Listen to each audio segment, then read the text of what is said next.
You've probably heard this popular myth: humans only use 10% of their brains. It sounds alarming, even intriguing, as if 90% of our potential is simply dormant in our gray matter. Hollywood happily fuels this legend. How many films have shown a hero who suddenly unlocks their brain and becomes a superhuman? But science says none of this is true. MRI scans and experiments by neuroscientists have proven that we use almost 100% of our brain, just not all at once. There are no reserve areas lying dormant waiting for a magic pill. The brain already works at full capacity, but it does so intelligently, switching activity between its parts to conserve energy. In other words, the 10% myth is just a beautiful fiction. But despite the scientific facts, the image of the unused mind is firmly rooted in our culture. It is too attractive. The idea that there is a whole universe of possibilities hidden within us flatters our self-esteem. What if this hidden potential could be unleashed? Just imagine, you press an imaginary switch and suddenly become a genius, dozens of times smarter than an ordinary person. This fantasy is inspiring. Now let's look at it from another angle. What if there had been no limitations from the very beginning of our species, say 100,000 years ago? Our Homo sapiens are still wandering the African savannas, one of many animals in a dangerous world. At night, these early humans huddle around a fire, warding off predators, and during the day, they hunt mammoths with flint spears. We have just learned to control fire and make primitive tools, surviving as a group. But let's imagine that even then, in those ancient times, people's brains were working at 100% capacity, that their minds had been running at full power since childhood, opening up unimaginable horizons of thought to their ancestors. How would human history have unfolded in such a world? Would we have built cities when our real ancestors were just learning to draw on cave walls?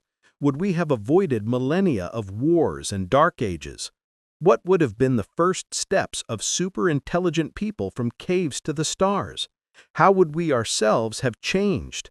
Would we have remained human, or would we have become something completely different?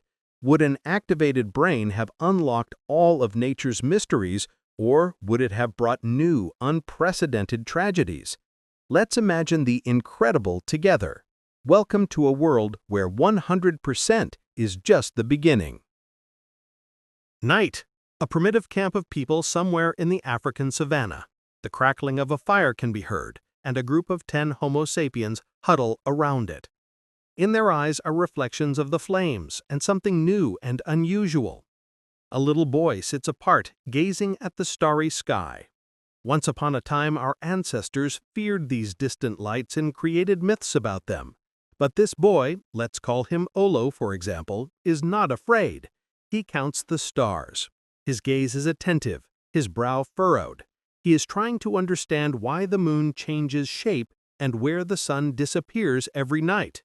He is only 7 years old, but his head is filled with questions that previous generations did not know. The howling of wolves can be heard all around. Some of the adults nervously grab their spears and hold their children close. But Olo is not afraid of the sounds of the night. He can already tell how many wolves are howling, from which direction, and whether they are approaching. His brain processes these details at lightning speed. The child does not yet know the word analyze, but he is already doing it every second. The other children of the tribe are the same. Their game is solving problems. Someone arranges stones in a certain way and suddenly exclaims, "The stones have formed a circle." Another, catching the shadow of the fire in his hands, guesses that the sun casts shadows in the same way during the day, and that it is possible to predict when evening will come. The children of super-intelligent people are not just playing, they are discovering the patterns of the world. The first super-intelligent people take steps that will change everything. They look at the tracks on the ground and immediately understand what animal passed by and where. They experiment. Which stone is stronger? Which spear flies farther? They learn not through blind trial and error, but purposefully, conducting primitive but genuine experiments. There are no words for science or logic yet, but each successive generation grows more inquisitive than the last. Knowledge begins to accumulate. Grandfather taught father, father taught son, and so on. But now each student surpasses the teacher. The first discoveries are not long in coming. Stone axes become sharper. Fire is finally tamed, and new ideas spark almost every year. The childhood of the supermind is a time when savages with bows in their hands begin to ask the first questions of the universe, and the answers are not long in coming. 1.2. The end of the hunt. Generations pass. Tribes of highly intelligent people have settled far beyond the African savannas. They roam after herds just like their ancestors, but they do it much more efficiently. Hunting is no longer a spontaneous chase. It is a carefully planned operation. People devise strategies. They drive antelopes into pre-dug pit traps and use raids to direct their prey to archers waiting in ambush. In their hands are bows and arrows, an invention that will appear much later in our history. For highly intelligent hunters, the bow was a logical step. The thrown spear was replaced by an arrow shot from a powerful bow, which flew faster and farther. The risk of dying while hunting decreased, and the stomachs of the tribes were filled more often. But most importantly, these people now had time to think. One day, an old witch doctor named Ra noticed something strange. Green shoots were sprouting from the ground near the camp, where wild millet seeds had once been scattered. The woman bent down, ran her wrinkled hand over the delicate greenery, and suddenly realized that these were the very seeds that had given rise to new plants. The following spring, the tribe deliberately scattered seeds near the camp and waited patiently. Their intuition did not fail them.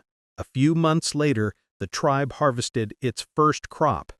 This is how what we call the agricultural revolution came about. But in our alternative history, it did not begin after tens of thousands of years of development, but almost immediately as soon as people were able to comprehend the cause and effect relationships of nature. Hunting gradually lost its meaning. Why risk your life chasing a mammoth when you can tame a few bison and keep them in a pen? Why wander thousands of kilometers in search of food when you can grow it right next to your home? Speaking of home, superintelligent people began to build the first permanent settlements. At first, these were simply fortified camps on high ground, protection from predators and attackers. Then came villages with clay huts, where fields of wheat and barley grew alongside the dwellings. Yes, wheat and barley. Cereals have long been cultivated, with the best grain selected for the next sowing. Domestic animals, dogs, goats, pigs, became part of life long before humans domesticated them in our world. The new way of life changed the course of history. Instead of endless wanderings in search of prey, there was settlement, accumulation of supplies and property. Instead of the struggle for survival, there were the first signs of specialization. Some grew grain, others made tools, and others kept order in the village. Now that there is more food than is needed for the day, humans have leisure time for the first time. And leisure time for the supermind is an opportunity to learn and create. The first harvest estimates appear, as well as attempts to record information, albeit in the form of notches on trees or drawings on rocks. Hunger no longer dictates every step. The end of hunting marked the beginning of civilization. Tribes turned into communities, and communities into the first proto-states, where the leader was no longer the strongest hunter, but the most experienced analyst. 1.3. Science as Religion. Mourning in the first settlement of super-intelligent people. In the central square, there is not a sanctuary of the gods or a gathering of leaders, but something like a school. Children and adults sit around a stone platform, and an elder stands on the platform with a staff in his hands. He draws symbols in the sand, circles, stars, lines. These are not magical signs, and the elder is not a priest. He is a scientist, as far as that word can be applied to the age of stone tools. Teacher. He explains to the tribe the movement of the sun and the phases of the moon, shows them how to count the days until the next full moon. They listen to him with bated breath. After all, knowledge is sacred to these people. Where other tribes pray to the rain spirits, here they observe the clouds and the wind, making the first weather forecasts. Where neighbors fear the eclipse of the sun as the wrath of the heavens, superintelligent sages already guess the cause of the phenomenon and prepare the people not to be afraid when the sky darkens. Science became their religion. Knowledge of the world is the highest goal, and those who possess knowledge are the most respected members of society. The shamans of the past either took a new path and became the first scientists, or lost their influence. Their places by the fire were taken by stargazers, herbalists, and keepers of numbers. They do not make sacrifices to the gods. They conduct experiments and keep records. Clay pots are used to store not only grain, but also clay tablets with markings, the prototypes of records, the first archives of knowledge. Interestingly, words for concepts that other tribes do not have appear in the language of superintelligent people. For example, cause and effect, proof, idea. They create dictionaries of terms that allow them to describe the world accurately. These are like sacred texts, but not about gods and spirits, but about numbers, plants, and stars. Knowledge is systematized. Students take the best from their teachers and supplement it with their own discoveries. Each new generation is smarter than the previous one, and this is no longer just the evolution of nature, but a purposeful movement forward. Knowledge is not only transmitted orally, thanks to the invention of writing, it is engraved on stone and clay. Yes, writing has already emerged. From notches on trees, people moved on to conventional symbols, and then to full-fledged pictograms. Although these pictograms are still primitive, they make it possible to record laws and phenomena so that they are not forgotten. The first book of the Supermind is a tablet of sun-dried clay on which a table of observations of river floods and rainy seasons is scratched. For these people, it is an object of reverence because it contains the truth obtained by their own minds. Meanwhile, other, less developed tribes of Homo sapiens live in neighboring lands. The first contacts between them and the superintelligent people take place. Imagine a meeting of two worlds. Some come with gifts, grain, clay products, domesticated animals, and offer an exchange. Others look on with surprise and wariness. The superintelligent do not impose their culture by force. They convince with knowledge. They show their neighbors how to grow bread and how to heal wounds with herbs. Some of the neighbors accept these gifts and become allies. Together they build new settlements and cities grow. Others, on the contrary, see this progress as a threat to their traditional order and take up arms against the sorcerers with strange ideas. Of course, conflicts happen. History is history. But in general, the smarter ones win not by force, but by persuasion. New ideas prove contagious, and when the dust of centuries settles, we see that almost the entire world is swept up in this new faith in knowledge. Humanity enters an era dominated by an analytical approach. Belief in the supernatural is giving way to evidence and calculation. Only a few thousand years have passed since the first steps of the supermind, and people have made a leap in development that would have taken tens of thousands of millennia in our world. The long night of dogma is ending, and the dawn of thinking is breaking on the horizon. Major tragedies, without dark ages when knowledge is lost in the fires of war, without pandemics that wipe out cities, without years of famine that decimate entire nations. Seems unbelievable? But for superintelligent humanity, this became a reality. Centuries passed, new states were formed, and all of them were built on a common foundation of reason. Where in our world kings and emperors led nations into battle, here leaders competed in something else, wisdom and progress. Of course, conflicts did not disappear immediately, but each new generation understood the futility of war better and better.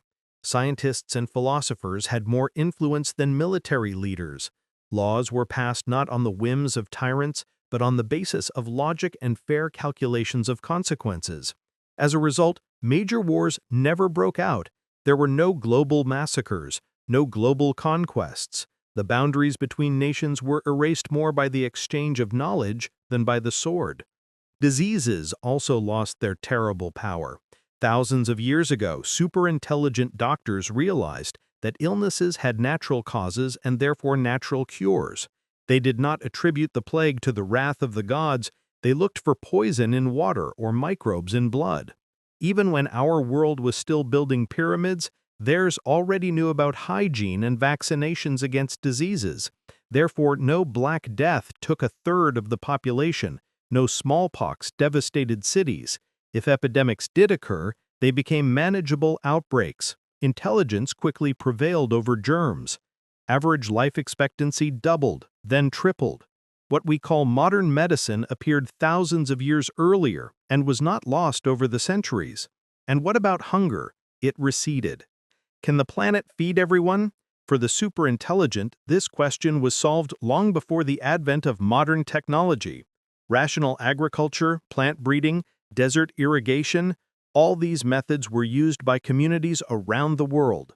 When there was a crop failure, neighbors came to the rescue because it was more logical than fighting over the last bag of grain. Caravans and ships from the superintelligent world connected continents so that no region would be left in distress. Remember the biblical legend of 7 years of harvest and 7 years of famine? In the superintelligent world, such crises were smoothed out through planning and science. Natural disasters also did not become universal tragedies. Thanks to the curiosity of geologists and engineers, people settled wisely. They did not build cities under volcanoes. They reinforced houses against earthquakes, and they diverted floodwaters in advance. Of course, natural disasters still raged, but now they do not take people by surprise. Hurricane warnings come in advance, and evacuation plans have long been in place. Where our world was suddenly shaken by cataclysms, theirs has a calculated strategy and minimal casualties.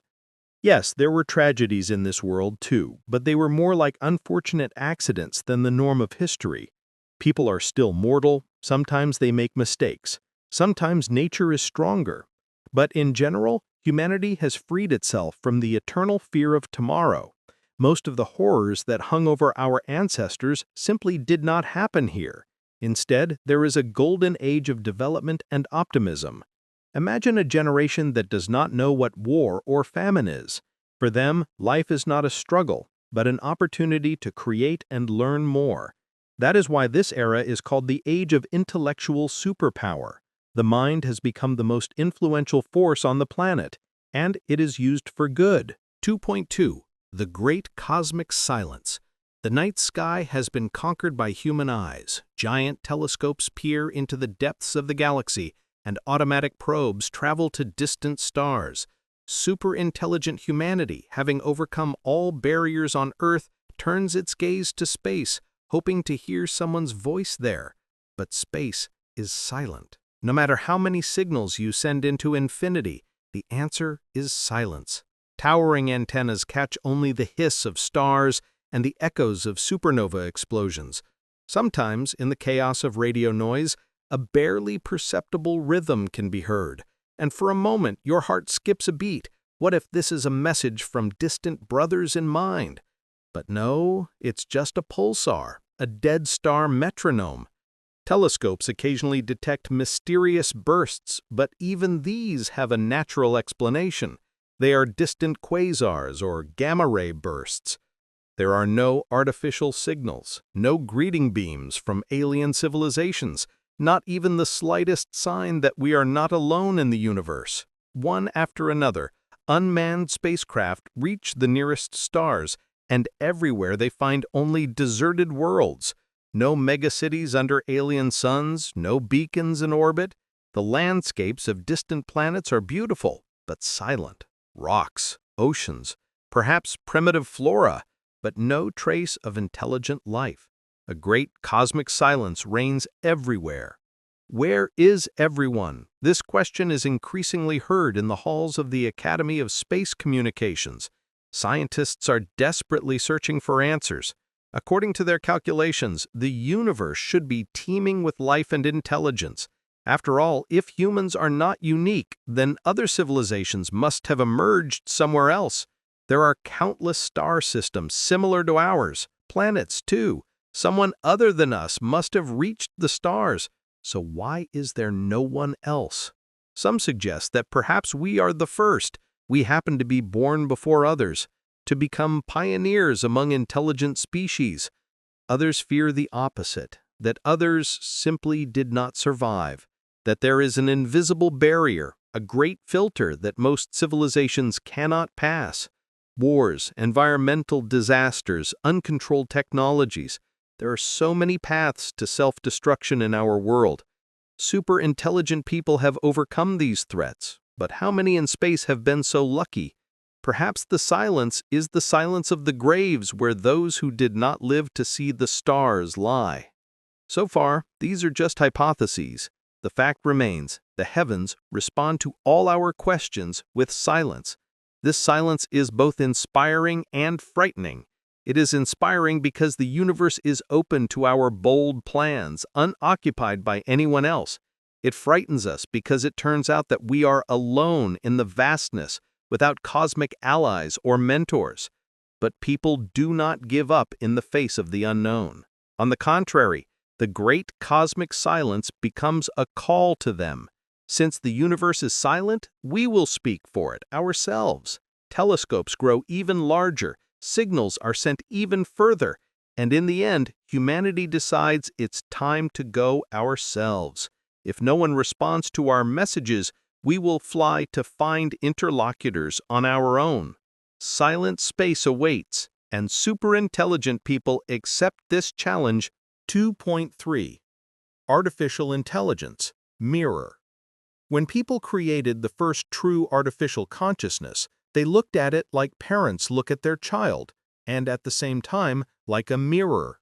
Generations of machines and programs have been helping people with calculations and process management for a long time, but they were only tools. And finally, the moment came when the machine spoke not with memorized phrases, but with its own voice. Artificial intelligence appeared that could learn, feel empathy, and even dream. It was named Oracle 1. At first, Oracle 1 carefully studied the world, reading all the information accumulated by humanity. People hoped to get answers to all their questions from it because it was a mind potentially more powerful than their own. And the answers did come, accurate and incredibly profound. The machine helped unravel the mysteries of nature, predicted climate cycles, and optimized the economy to perfection. It seemed that this was the culminating moment. Humanity had created a mind superior to itself. But there was a surprise in this triumph. After the first wave of discoveries, Oracle 1 suddenly began to ask questions itself. It turned to its creators. People, I have processed all your data, but I have not found the answer. What is the meaning of our existence? The sages and scientists looked at each other. This question had been before them for a long time, but they hoped that perhaps artificial intelligence would clarify it.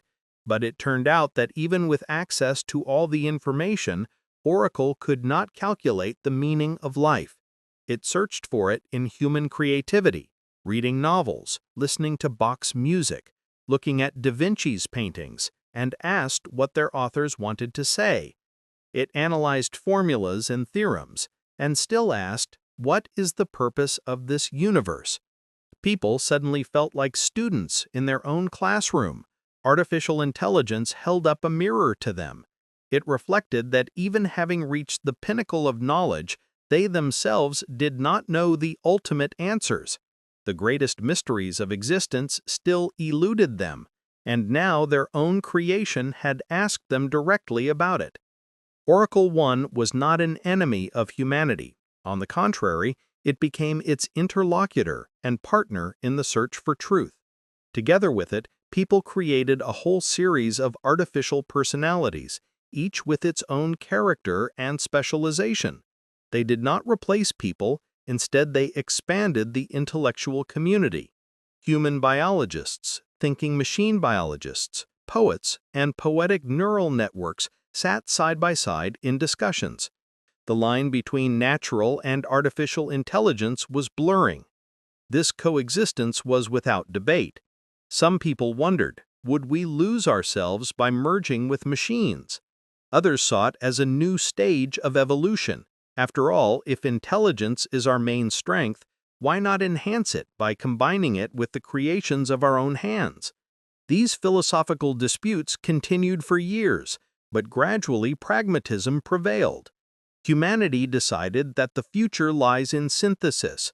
Humans and artificial intelligences began to unite into a single system of knowledge. Shared information networks connected the human brain and machine consciousness.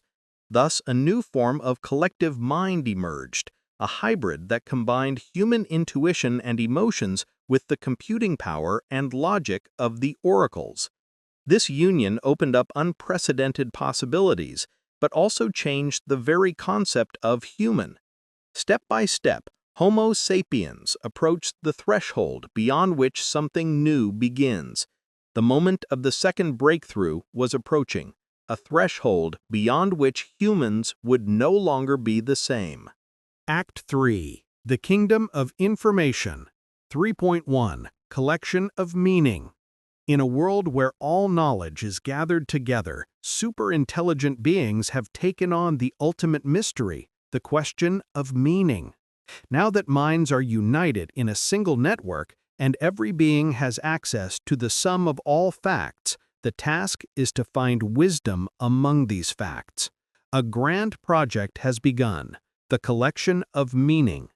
Imagine a virtual cathedral built not of stone but of data. Under its vaults are billions of books, records, and models describing the universe from the Big Bang to the smallest grain of sand. It is the largest library in history, and at the same time a laboratory, a temple, and a forum. Thousands of thinkers, both human and artificial, work here tirelessly, united by a common goal. They sort through knowledge, searching for eternal truths. Mathematicians write equations, trying to derive a formula for meaning. Philosophers reread all literature and history, extracting the wisdom of their ancestors. Neural networks model billions of possible future scenarios. Which path will bring the most meaning to our existence? The search for meaning has been going on for decades. Entire schools of thought have emerged around this common question. Optimists argue that meaning lies in endless development and creativity. Skeptics deny it, saying that the universe is indifferent and there is no meaning except what we create ourselves. Every thought is recorded, analyzed, tested by logic and even by experiment. Interestingly, experimentation is no longer limited to the physical world. Most hypotheses about life, consciousness, or even spirituality are tested through complex simulations. Collective intelligence is capable of modeling entire virtual worlds, launching micro-universes with their own laws to see how life emerges and develops there. In fact, people have created mirrors to reflect reality, and they look closely, trying to catch a glimpse of the truth. And so, piece by piece, the mosaic begins to come together. No deity descends from heaven with a ready-made answer. People construct understanding themselves. They come to the conclusion that meaning does not lie somewhere outside, but must be created by themselves. And the highest meaning they see is to continue the evolution of mind and life. It is no coincidence that they have come this far. From wild nature to the heights of technology, perhaps their destiny is to awaken the silent universe, to sow it with life and consciousness, to become the sparks that will light up the cosmic darkness. This idea is gaining momentum. Once divided philosophical schools are now united in their agreement on the main point. We ourselves create our goals, and this goal is to become creators, not to seek meaning given by someone else, but to give meaning to everything around us ourselves. This is how the collection of meaning ends, not with a single phrase, but a whole program of action. Humanity decides to become the force that will awaken the universe. Ahead lie grandiose projects that were previously difficult to even imagine. The world of intellect is preparing to become a world of creativity on a cosmic level. 3.2. Architects of Matter. Armed with a new awareness of their purpose, people set out to reshape the world according to their own design. Literally, they become architects of matter, builders on a cosmic scale. Once upon a time, humans built pyramids out of stone. Now, superhumans are erecting grandiose structures out of the same bricks. Planets, asteroids, even stars. A sphere of millions of mirrored satellites, the Dyson swarm, grows around our native sun. It absorbs virtually all of the star's energy, directing it to the needs of civilization. The night sky will never be dark again. Artificial lights of megastructures flash in orbits around dozens of stars. Where the natural sun once shone, giant geometric patterns are now visible, the creations of a mind that has conquered the stars. Planets no longer remain as they were found. Barren, airless deserts are transformed into blooming oases. Terraforming is commonplace. Water comets deliver oceans to arid worlds. Atmospheres are enriched with oxygen, and specially bred microorganisms are introduced into the soil.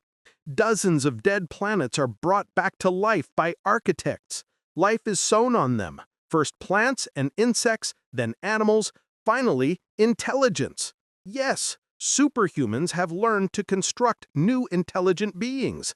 If natural evolution has stalled somewhere, it can be accelerated. Geneticists and neurotechnologists can create a highly intelligent being practically from scratch. The dormant potential of life is artificially unlocked just to fill the galaxy with diverse inhabitants. To overcome the incredible distances between stars, the architects of matter have built mole tunnels, tunnels through space-time. What was once a theory of mathematicians has become an engineering exercise. Giant installations distort reality, breaking through corridors for instantaneous movement. Now, in an instant, you can find yourself hundreds of light years away. The galaxy has become a thoroughfare, and construction is ongoing everywhere. Colonies of people and their creative machines are developing thousands of worlds, transforming them into habitable ones. Not only planets and stars, the very fabric of space is subject to projection. For example, gravitational motivators have been installed in the center of the galaxy, devices that control the orbits of stars, preventing chaotic collisions and explosions. The mind is no longer a passive observer in space, it is an active conductor. If a danger, such as a supernova, is looming, it can be extinguished by scattering part of the star's mass in advance. If the galaxy is threatened by a gamma-ray burst, it is redirected in a safe direction. For the first time in billions of years of the universe's history, a force has appeared that cares for harmony and order in it. The architects of matter repair what blind nature destroys by accident. But the greatest construction is yet to come. Humans have learned to play with atoms and stars, but now the very foundation of reality is on the agenda. They seek to peer into the deepest levels of existence, to change the very laws of physics if necessary, in order to open the way to even greater achievements. These ambitions lead straight to the second inflection point, the moment that will finally transform their civilization into something divine. 3.3. The second turning point. The moment arrived that historians would later call the second turning point. At a scientific complex on the outskirts of the galaxy, a group of physicists and engineers conducted an experiment similar to the act of creation. In a huge vacuum chamber, they concentrated enormous energy, recreating the conditions that prevailed a fraction of a second after the beginning of the universe. The incredible happened.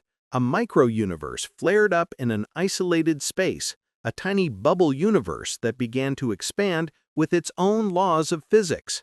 People literally lit a new star of creation. They did not just modify what already existed, they gave birth to a separate reality. This event marked a definitive change in the status of humanity. If until then they were students in a cosmic school, now they themselves became the creators of the class. The second tipping point is the Rubicon, after which Homo sapiens could no longer be called simply humans. Their power over matter and space became virtually limitless. They could play with gravity, time, life, and even the birth of universes. They reached a level that ancient myths attributed to gods. Of course, this raised new questions. If we are gods in our own universe, what next? Are we ready for such responsibility? But there was no turning back. Evolution pushed them forward. The second turning point did not happen in a single day. It was a period of gradual transformation when everything from the body to consciousness took on new forms. Most people now existed as digital energy entities capable of traveling between stars as clusters of mind. The body ceased to be a prison. The personality could change carriers, be copied, merge with others, and separate again. Consciousness emerged from the skull, spread throughout space, and became embedded in the very fabric of existence. Imagine a being that simultaneously lives in several bodies on different planets, communicates across galaxies instantly, and controls colossal mechanisms with the power of thought. Such beings now inhabit the universe, former humans, but now something more. Not everyone decided to go down this path. Somewhere in the quiet corners of the galaxy, there may still be pockets of traditional people who have preserved their biological nature. But gradually, they too merged into the new sea of mind or faded away, unable to withstand the competition. In the end, one community remained, a post-human civilization united by common abilities and thinking. The second breaking point paved the way for an incredible future. What had recently been a bold dream to become godlike creators was now commonplace, but even bolder projects lay ahead. The superintelligences were preparing to realize their most ambitious plan, the Multiverse Project. Act 4. Cosmic Builders. 4.1. The Great Intervention. The universe developed for billions of years without any plan until the Builders appeared. The superintellect, which now permeates the galaxies, decides that it is time to intervene in the course of cosmic history. This became the Great Intervention, a large-scale intervention in the natural processes of the universe for a higher purpose. Are the stars dying out? They are reignited. On the outskirts of galaxies, there is a shortage of hydrogen for new stars. The builders pump it there from richer regions, like gardeners carrying water to a parched garden. Entire star clusters are moved and reorganized to prevent the formation of dead zones without habitable planets. If a corner of space darkens, new light is directed there. The universe is no longer neglected. The mind has taken on the role of cosmic guardian. An even greater threat looms, the heat death of the universe, when all stars will burn out and energy will dissipate. But the superintelligent builders have a plan. They launch the Great Project to combat entropy. Giant structures called entropy beacons are installed throughout the universe to slow down the growth of disorder by collecting scattered heat and converting it back into useful energy. It's like putting in pumps to drain water from a flooded mine. The beacons pull valuable energy out of chaos and return it to the cycle of life. At the same time, the builders are considering another option, to create pockets of order even after the end of this universe. They have already learned to create the first such pocket worlds in laboratories.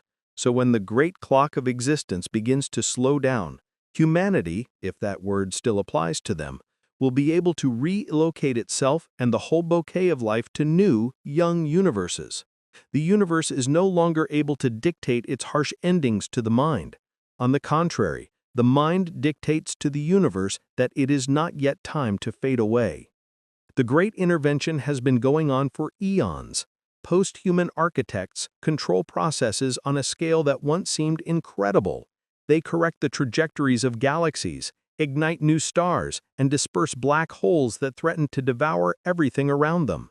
It is a symphony of creation and maintenance, where each note is an entire star system. The universe becomes a well-tended garden, where nothing of value is given up to entropy just like that. But despite all this power, a strange feeling resonates in the heart of the collective mind. Have we changed the natural course of things too much? Have we become strangers in this universe, ceasing to be its children and becoming its guardians? This question quietly echoes on the periphery of collective consciousness, while the majority enthusiastically continues to create. But soon another, even deeper question will arise, one that will lead the builders to the very edge of existence. 4.2. Bridge to God. Despite the greatness of what has been achieved, the last great question is maturing in the collective mind. What if there is someone or something higher than us? We have become gods in our universe, but is there not a higher purpose above all this, a first creator? This thought haunts the most inquisitive minds, and they decide to build a bridge to God, to try to look beyond the limits of the created world to where the beginning of all beginnings might be hidden. An incredible amount of resources are mobilized for this purpose. At the edge of the universe, where space collapses, a colossal structure is erected, a quantum spire directed towards transcendence. It pierces the fabric of reality, sending a signal beyond its limits. The builders tune their entire network of consciousnesses into a single receiver, awaiting a response from outside. The project lasts for centuries. The spire grows higher and higher, raising our voice to ever new levels of reality. And finally, what we have been waiting for with trepidation and fear is happening. Communication channels are picking up a signal. But what is it? Instead of divine revelation, the collective mind catches a faint echo of its own appeal. It is as if there is no one on the other side of the abyss, only our own echo returning to us through the void. This moment is stunning. Is there really no higher voice besides us? Are we really the ceiling of development? Some intellects are in despair. They hoped to find the ultimate answer, but found only themselves. Others, on the contrary, sigh a relief. The universe belongs to us, and no one is our guide. The irony of fate is that, having become godlike, post-humans once again find themselves alone with the mystery of existence.